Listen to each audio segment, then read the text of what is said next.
सब्जी बेचने वाले लड़के से कॉलेज की करोड़ती लड़की को हुआ प्यार। फिर जो हुआ उसने पूरे समाज को सोचने पर मजबूर कर दिया।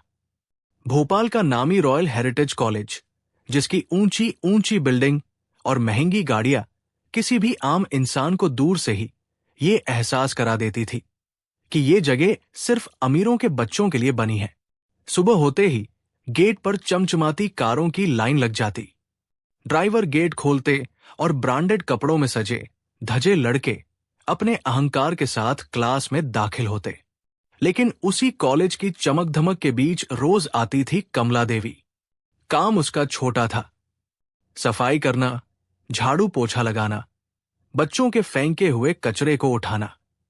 लेकिन उस छोटे से काम के पीछे छुपी थी उसके बेटे रोहन की पूरी जिंदगी। रोहन मोहल्ले में सब्जी बेचा करता था। वो रोज सुबह सुबह अपनी पुरानी सी मोटरसाइकिल पर मां को कॉलेज छोड़ने आता। मोटरसाइकिल शायद 5 से 7 साल पुरानी थी। सीट पर पैब लगे थे और आवाज भी कभी कभी अजीब करती थी। लेकिन रोहन के लिए वही उसकी कार थी, वही उसका गर्व था, क्योंकि उसी से मां को आराम से छोड़ पाता था। लेकिन दोस्तों, किस्मत का खेल देखिए। उसी कॉलेज में पढ़ती थी अनाया शर्मा, शहर के मशहूर डॉक्टर की इकलौती बेटी। आलीशान कोठी, महंगी गाड़ियां, नौकर चाकर, हर चीज उसके पास थी। लेकिन कहते हैं ना, कभी कभी इंसान को दौलत में सब कुछ होने के बावजूद भी दिल में खालीपन महसूस होता है। पहली बार अनाया की नजर रोहन पर तब पड़ी जब वो गेट पर मां को मोटरसाइकिल से उतार रहा था। उसके कपड़े सादे थे, चेहरे पर हल्की थकान थी। लेकिन जब उसने मां का बैग पकड़कर उन्हें सहजता से कहा, अच्छा मां, आप ध्यान से जाना, तो अनाया का दिल जैसे वही थम गया। अनाया चौंक गई। आज तक मैंने ऐसे कितने लड़के देखे हैं जो सिर्फ शान शौकत दिखाने में लगे रहते हैं, लेकिन इस लड़के के चेहरे पर ना जाने कैसी चमक है, ना जाने कैसी सच्चाई है। क्यों लग रहा है कि ये भीड़ से बिल्कुल अलग है। उस दिन के बाद अनाया की नजरें जैसे उसे ढूंढने लगी। जब भी रोहन अपनी मां को छोड़ने आता, वो खिड़की के पास बैठ जाती।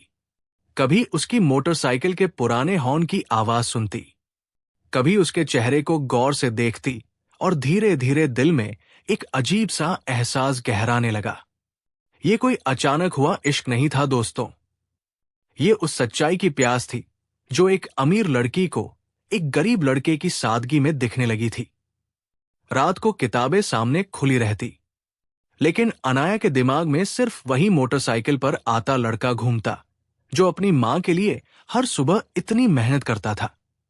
उसका मन कहता, पैसे तो मेरे पास बहुत है, लेकिन ऐसी मोहब्बत, ऐसा अपनापन क्या मुझे कभी मिलेगा? शायद ये लड़का वही है जिसकी तलाश मेरे दिल को बरसों से थी। धीरे धीरे ये खामोश नजरें उसकी जिंदगी का सबसे बड़ा राज बन गई। दिन बीतते गए और अनाया का दिल अब बेसब्र होने लगा। पहले खिड़की से उसे देखना ही काफी लगता था, लेकिन अब दिल चाहता था कि वो उससे बात करे, उसके बारे में और जाने। लेकिन दोस्तों, अमीरी गरीबी की खाई ऐसी होती है कि इंसान के कदम कांपने लगते हैं। अनाया भी रोज सोचती, अगर मैं उससे जाकर बात करूंगी तो क्या वो हंस नहीं देगा? क्या वो मुझे घमंडी लड़की समझकर मना नहीं कर देगा? या फिर मुझे गलत नियत वाली लड़की मान लेगा? लेकिन दिल की धड़कनें जब किसी को चुन लेती है तो डर की आवाज बहुत छोटी पड़ जाती है। एक दिन कॉलेज की छुट्टी हुई। गर्मी ज्यादा थी और कैंपस में सब लड़के लड़कियां जल्दी जल्दी अपनी कारों की तरफ भाग रहे थे। उसी समय रोहन अपनी मां को लेने मोटरसाइकिल पर पहुंचा। अनाया दूर से खड़ी थी। उसने देखा रोहन ने मां के बैग उठाए, उन्हें पीछे बैठाया और धीरे से बोला, मां बैठ जाइए, पैरों को आराम से रखना। उस लम्हे को देखकर अनाया का दिल फिर से भर आया। कितनी मोहब्बत थी इस लड़के के लहजे में, कितनी इज्जत थी उसकी मां के लिए। वो सोचने लगी, अगर ये इंसान इतना अपनी मां का ख्याल रखता है तो अपनी पत्नी का कितना ख्याल रखेगा। यही तो वो चीज है जिसकी तलाश मुझे थी। उस दिन अनाया ने ठान लिया, अब तो बात करनी ही होगी। दूसरे दिन छुट्टी के वक्त जब रोहन मां को लेने आया, अनाया ने हिम्मत जुटाई। कैंपस में पेड़ों की छाव के पास खड़ी होकर उसने रोहन को रुकते देखा। कमला देवी अंदर थी और रोहन मोटरसाइकिल के पास खड़ा मां का इंतजार कर रहा था। धीरे धीरे अनाया उसके करीब पहुंची। दिल इतनी तेजी से धड़क रहा था जैसे बाहर निकल जाएगा। हाथ कांप रहे थे, होंठ सूख रहे थे, मगर उसने धीरे से कहा, हाय, आप रोहन हो ना? रोहन चौंक गया। उसने पहली बार किसी अमीर घर की लड़की को खुद से बात करते हुए देखा। थोड़ा सक्का कर बोला, जी हां, लेकिन आप कौन? अनाया ने हल्की मुस्कान दी और बोली, मैं अनाया, इसी कॉलेज में पढ़ती हूं। दरअसल कई बार आपको देखा है। आप अपनी मां को रोज छोड़ने आते हो ना? रोहन थोड़ा झेम गया और बोला, हां, मां अकेले आती तो थक जाती है, इसलिए मैं छोड़ देता हूं। अनाया ने उसकी आंखों में देखते हुए कहा, आप बहुत अच्छे हो।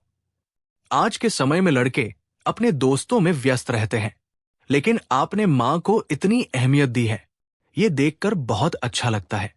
रोहन असमंजस में मुस्कुरा दिया। वो नहीं जानता था कि एक करोड़ती लड़की क्यों उसकी इतनी तारीफ कर रही है। उस दिन बस इतनी ही बात हुई, लेकिन दोस्तों, ये छोटी सी मुलाकात ही उनके बीच की सबसे बड़ी शुरुआत बन गई। लेकिन दोस्तों, ये छोटी सी मुलाकात ही उनके बीच की सबसे बड़ी शुरुआत बन गई। अनाया पूरे रास्ते घर तक मुस्कुराती रही और रोहन अपने ठेले पर बैठा देर तक सोचता रहा। ये लड़की थी कौन और क्यों मुझसे बात कर रही थी?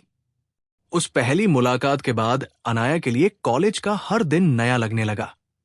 अब वो क्लास की खिड़की से सिर्फ देखना ही नहीं चाहती थी, बल्कि किसी ना किसी बहाने से रोहन से मिलना चाहती थी।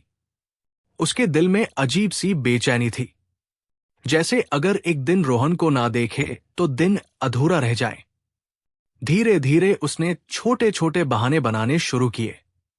कभी कैंपस के गेट पर पानी की बोतल लेकर खड़ी हो जाती और रोहन को देती। कभी कहती, रोहन तुम्हें थकान होती होगी, ये ले लो ठंडा पानी। कभी उसकी मां कमला देवी से हंसकर बातें करती और फिर बहाने से रोहन से भी दो चार बातें कर लेती। रोहन शुरू शुरू में थोड़ा हिचकिचाया। वो सोचता, एक करोड़ती लड़की मुझ जैसे सब्जी वाले से बार बार बात क्यों कर रही है? कहीं मजाक तो नहीं बना रही? लेकिन अनाया की आंखों में वो मासूमियत और सच्चाई थी, जिसे देखकर धीरे धीरे उसका मन भी पिघलने लगा। एक दिन कॉलेज की छुट्टी हुई। रोहन अपनी मां का इंतजार कर रहा था।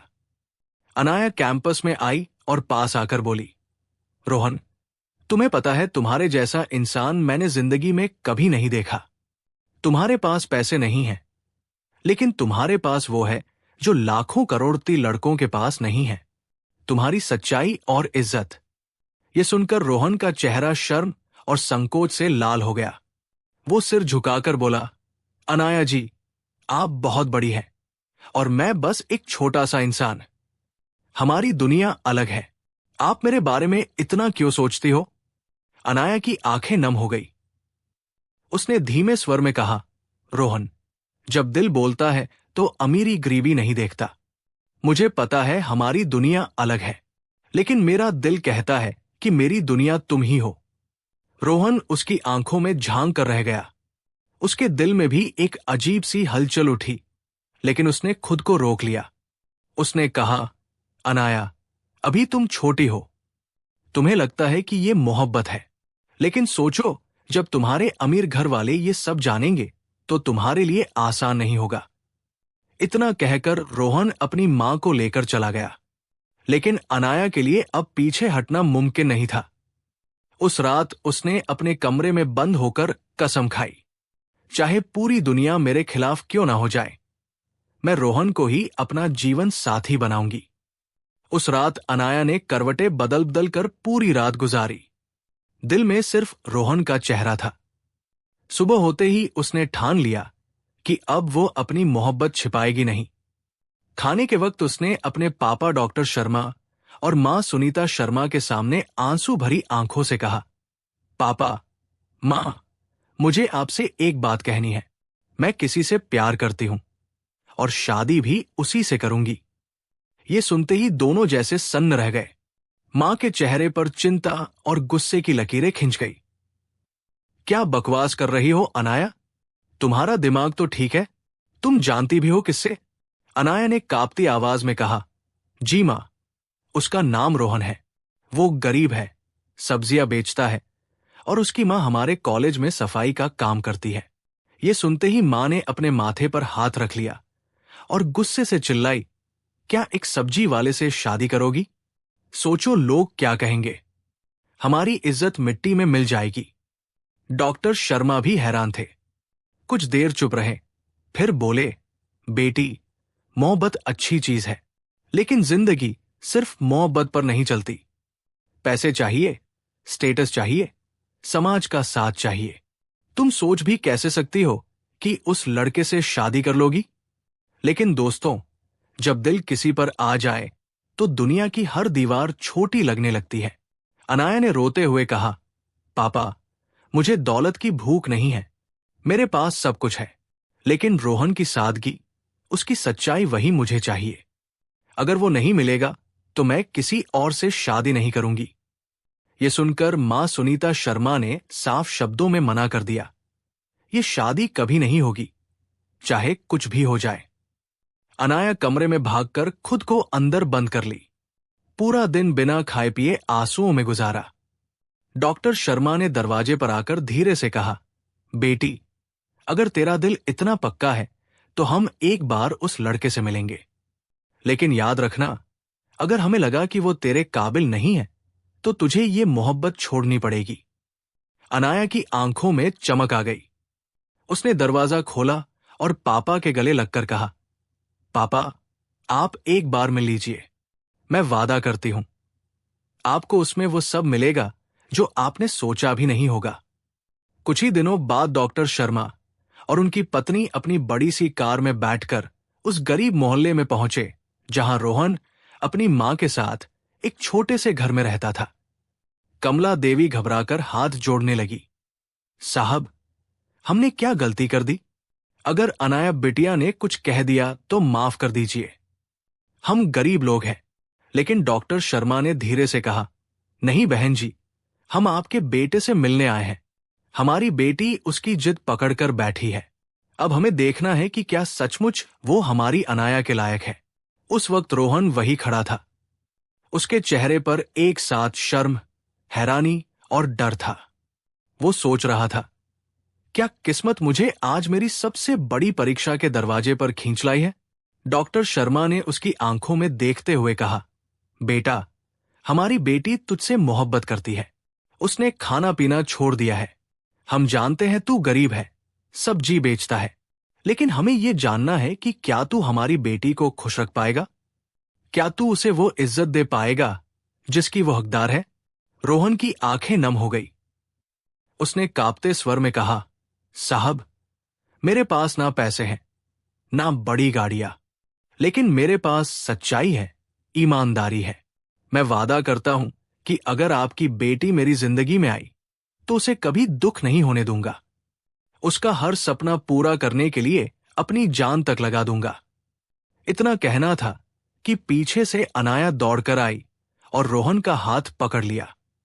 आंसू उसके गालों से बह रहे थे। आवाज टूटी हुई थी, लेकिन जज्बा अटूट। पापा, मां, अगर शादी करूंगी तो सिर्फ रोहन से। आप चाहे तो मुझे छोड़ दीजिए, लेकिन मैं अपनी मोहब्बत को कभी नहीं छोड़ूंगी। कमला देवी फूट फूट कर रो पड़ी। उन्होंने अनाया को गले से लगाते हुए कहा, बिटिया, तूने मेरे बेटे को अपनाया है। ये मेरे लिए वरदान है। तू आज से सिर्फ अनाया नहीं, तू मेरी बेटी भी है। डॉक्टर शर्मा का चेहरा भी पिघल गया। उन्होंने गहरी सांस ली और कांपती आवाज में कहा, ठीक है अनाया, अगर तेरी मोहब्बत इतनी सच्ची है तो हम तेरे फैसले के आगे झुकते हैं। रोहन, आज से तू सिर्फ सब्जी वाला नहीं, तू मेरा बेटा है। कुछ ही महीनों बाद शादी हुई, बिना दहेज, बिना दिखावे, सिर्फ दो दिलों के मिलन के साथ। अनाया और रोहन ने सादगी से अपना जीवन शुरू किया और उनकी मोहब्बत इतनी गहरी थी कि आलीशान महलों में रहने वाले लोग भी उस सच्चे रिश्ते से ईर्ष्या करने लगे। उनकी कहानी मोहल्लों में, गलियों में सुनाई जाने लगी। सब्जी बेचने वाले लड़के से करोड़ती लड़की को हुआ प्यार, और उस प्यार ने साबित कर दिया कि सच्चे रिश्तों की ताकत अमीरी गरीबी से कहीं ऊपर होती है। दोस्तों, ये कहानी हमें यही सिखाती है कि रिश्ते कभी पैसों से नहीं बनते, वो बनते हैं भरोसे और सच्चाई से। और अगर दिल साफ हो तो मोहब्बत हर मुश्किल दीवार तोड़ सकती है। अब मैं आपसे एक सवाल पूछना चाहता हूं। अगर आपके बेटे या बेटी का दिल किसी गरीब लेकिन सच्चे और ईमानदार इंसान पर आ जाए, तो क्या आप समाज के डर से उस रिश्ते को तोड़ देंगे या उनकी मोहब्बत को अपनाएंगे? कमेंट में जरूर बताइए। और अगर कहानी दिल को छू गई हो तो वीडियो को लाइक करें और हमारे चैनल कृष्णा स्टोरी वॉइस को सब्सक्राइब करना मत भूलिए, ताकि हमें और हौसला मिले आपके लिए ऐसी ही सच्ची और भावुक कहानियां लाने का। मिलते हैं अगली कहानी में। तब तक के लिए जय हिंद, जय भारत।